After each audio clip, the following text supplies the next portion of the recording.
has to be some term for when you have, not like with a foreign language where you have the same thing that has a different word in each language, but when you have the same language and the same word, but you mean two different things. Because this is what happens with the West. And this is what happens, especially with the elites and the government and so forth in the West, in that they're using words that we know, but they have different meanings for those words. So we think that they mean one thing. We interpret it according to, say, the dictionary definition of that word, but their definition that they're using in their mind and their intentions, it's a completely different meaning than the one that the people understand.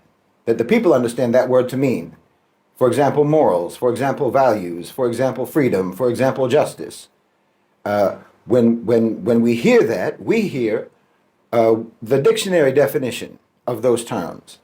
But when they're saying it, they mean something completely different. And so we need to stop pretending that the Western world doesn't mean exactly what they say when, for example, they call the Israeli military the most moral army in the world. They're not confused.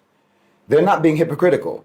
They're not actually contradicting themselves. You're the one who refuses to accept what they're actually openly telling you, if you understand what they mean when they say what they're saying. Because murdering children, bombing hospitals, targeting schools, targeting daycare centers, slaughtering pregnant women, executing the elderly, wiping out entire families, blowing apart the disabled, these are not unfortunate excesses to them. These are not regrettable mistakes to them. This is morality according to their value system. This is what they have always considered to be moral. When the victims are Muslims, when the bodies in the rubble belong to people who are not white Westerners, this is justice in their eyes. This is civilization to them.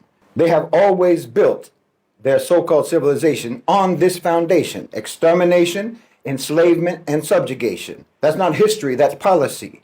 It's not an aberration, that's their doctrine. You keep trying to rationalize their position as if you're exposing some kind of contradiction. You're not exposing anything. You're simply refusing to accept the reality. You keep calling them hypocrites because they don't apply the same moral standards to us as they do to themselves. But what you don't understand is that they're not failing to be moral. They are applying their morality perfectly.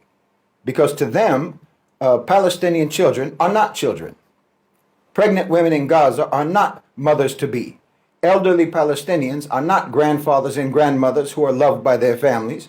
They don't see us as people.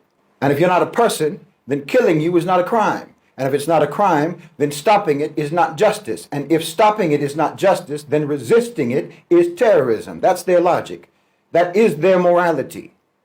Understand something. The West is not contradicting itself when it says that Israel is moral. It's revealing itself. This is who they are. This is what they believe in. This is what they stand for. And this is what they have always practiced. So you know, it's like that saying, if someone is showing you who they are, believe them. When the West says that what Israel is doing is moral, they mean it. Because that is morality according to them. So you need to just reconcile yourself with the fact that your understanding of morality is not like their understanding of morality. And when they use words like moral, like values, like justice, like freedom, and so forth, they mean something completely different than the way you and I understand it.